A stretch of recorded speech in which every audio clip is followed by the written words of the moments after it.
Picture this. You walk into the shadows of an abandoned Victorian mansion on a winter night in 1892.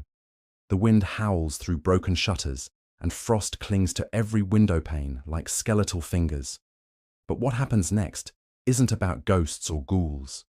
It's about something far more unsettling. 3 separate visitors will arrive at this house before dawn. 3 different people, from 3 different walks of life, drawn by forces they don't understand. And each time someone steps through that creaking front door, the same presence will be watching from the darkness. Not a spirit, not a demon, but something that defies explanation entirely. This isn't just another ghost story. This is a tale so haunting, so unforgettable, that it will follow you long after the final word. Are you ready to discover what lurks in the spaces between reality and nightmare? Because once you hear this story, you'll never look at an empty house the same way again. Before we venture into the darkness together, take a moment to like this video and subscribe for more spine-chilling tales. And tell me in the comments, where are you listening from, and what time is it where you are? It's incredible how we're all gathering here from around the world, sharing these moments of delicious fear together. You find yourself standing before Greystone Manor on the outskirts of a small English village called Millbrook.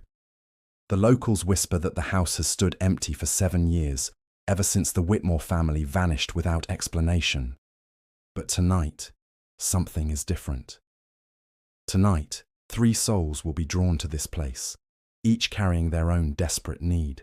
The first visitor arrives at exactly 9 o'clock. Margaret Ashworth, a widow in her 50s, clutches a faded photograph against her chest. Her son Thomas disappeared during the war, and she's heard whispers that Greystone Manor holds answers about the missing. She's travelled here from London, following rumours and half-remembered tales from her grandmother's time. Margaret's footsteps echo on the rotting porch boards. The front door, painted black decades ago, now peels like diseased skin. She hesitates, her breath forming clouds in the frigid air. But grief is stronger than fear, and she pushes the door open with a prolonged creak that seems to announce her arrival to whatever waits inside.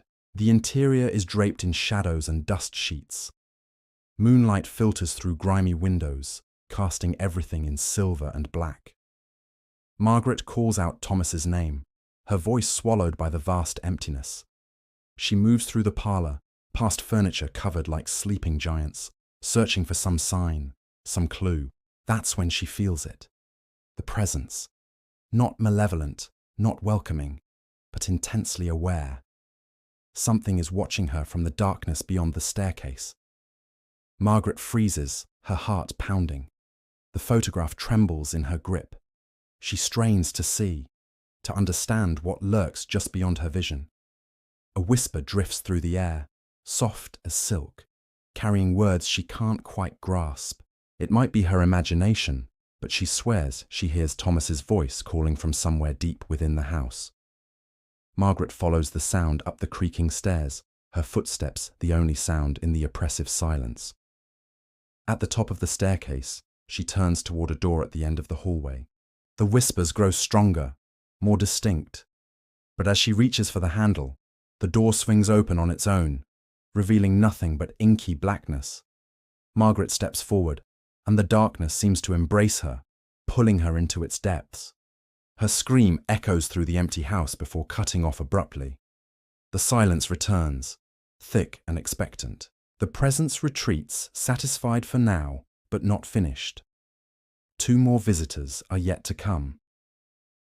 At the stroke of midnight, the second visitor arrives. Dr. Edmund Blackwood, a man of science in his 40s, approaches the manor with measured steps.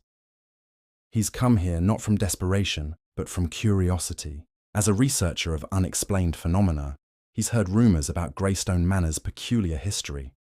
Local records speak of strange disappearances, of lights seen moving through the empty rooms, of voices heard by passing travellers. Dr. Blackwood carries a leather satchel filled with instruments, a thermometer, a magnetometer, even a primitive camera. He's determined to document whatever supernatural activities might occur here.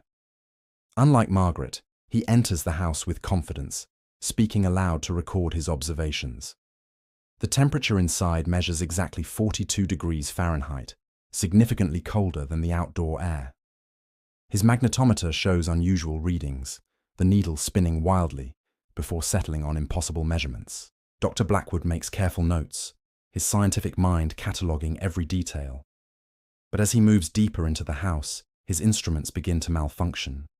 The thermometer's mercury plunges below freezing, then suddenly spikes upward. The magnetometer goes silent.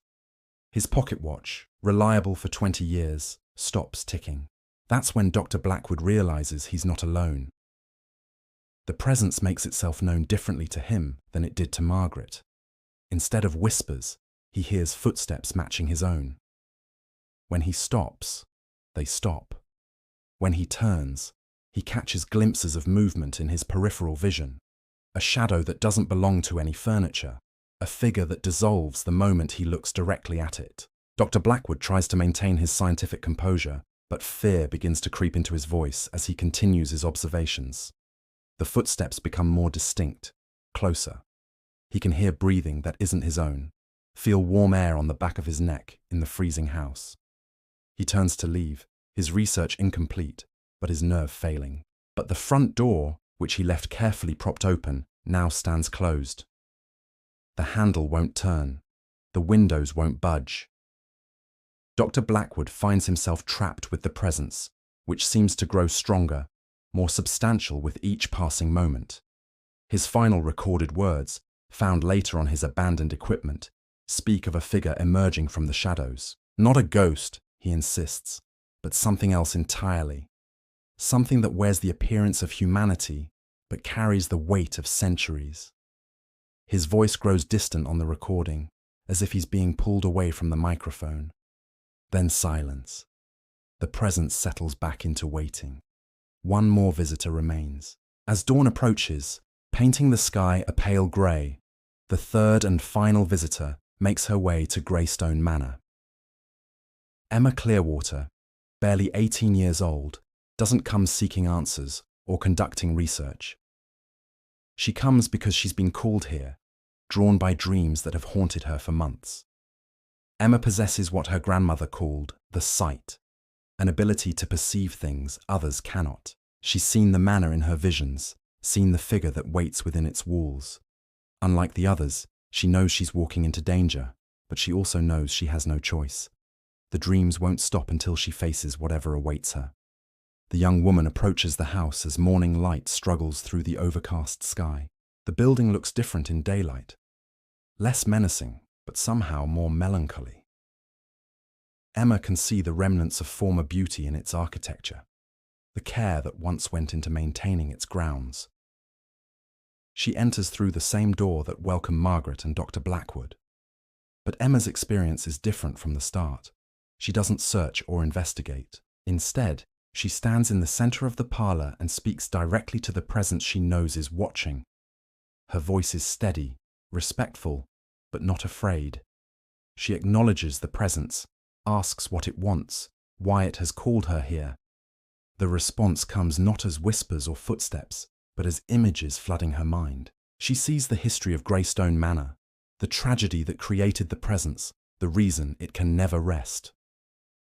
Years ago, the house belonged to a man named Cornelius Whitmore, a scholar obsessed with the boundary between life and death.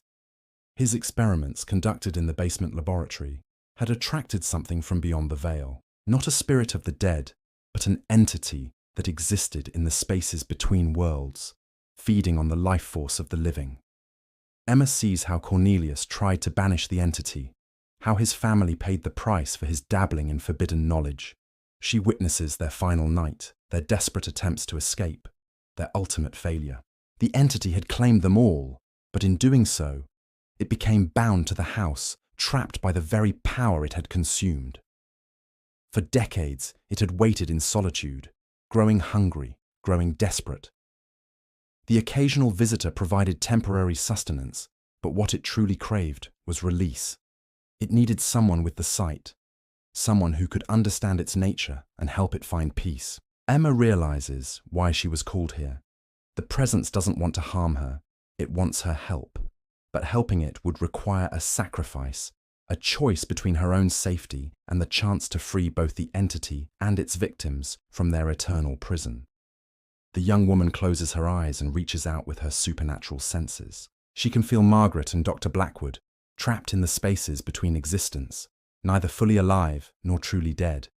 She can feel the entity's anguish, its longing for the peace it can never find alone. Emma makes her choice.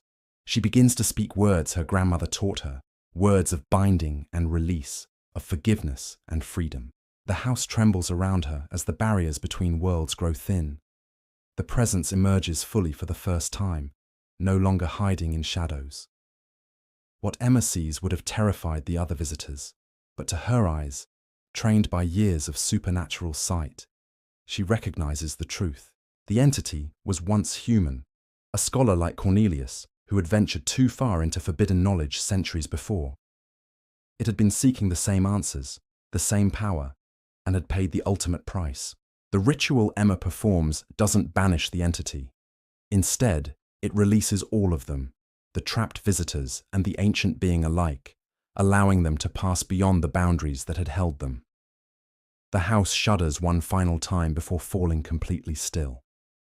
When the villagers find Emma the next morning, she's unconscious but alive, lying in the center of the parlor. Margaret's photograph rests beside her, along with Dr. Blackwood's equipment and notebook. But of the visitors themselves, no trace remains except for their belongings and Emma's account of what transpired. The young woman recovers fully, though she never speaks publicly about what happened at Greystone Manor. She tells the authorities that she found the items already there, that she must have fainted from exhaustion after walking through the night. But those close to her notice changes. She no longer has the vivid dreams that once tormented her, and her supernatural abilities, while still present, seem gentler now, less invasive. Greystone Manor stands empty once again, but the oppressive atmosphere that once clung to it like fog has lifted. Local children no longer dare each other to approach its gates, not from lingering fear, but because the house simply feels ordinary now, nothing more than an abandoned building, slowly returning to nature. The mystery of what exactly happened that night remains unsolved in official records. 3 people disappeared without explanation, their belongings found but their fates unknown. Emma's story, while intriguing, explains nothing to those who don't believe in the supernatural. But for those who understand that the world contains mysteries beyond scientific explanation, the truth is clear. Sometimes the living and the dead become trapped together, bound by forces older than memory. And sometimes it takes someone with the courage to bridge both worlds to set them free. The tale of Greystone Manor serves as a reminder that not all hauntings are about revenge or unfinished business. Sometimes they're about loneliness, about souls lost between one existence and the next, waiting for someone with the wisdom and compassion to help them find their way home. As you contemplate this story, remember that darkness often hides not malevolence, but pain seeking relief. The next time you encounter something unexplained, something that makes the hair on your neck stand up, ask yourself whether you're facing an enemy or a fellow traveler lost in the spaces between worlds. The watchers in the darkness aren't always waiting to harm. Sometimes they're simply waiting for someone to understand that even the most frightening mysteries can have their roots in the most human of emotions, the desire to be seen, to be understood, and ultimately, to find peace. 3 times in a single night, they came to Greystone Manor.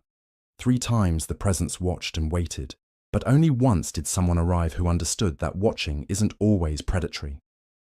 Sometimes, it's simply the action of someone who has been alone for far too long, hoping against hope that the next visitor will be the one who finally sees them as they truly are. And in that recognition, in that moment of genuine understanding between the living and the entity that existed beyond traditional death, lay the key to freedom for all who had become trapped in the house's supernatural web. The watchers became the watched, the hunters became the helped, and the mystery found its resolution not in conquest, but in compassion.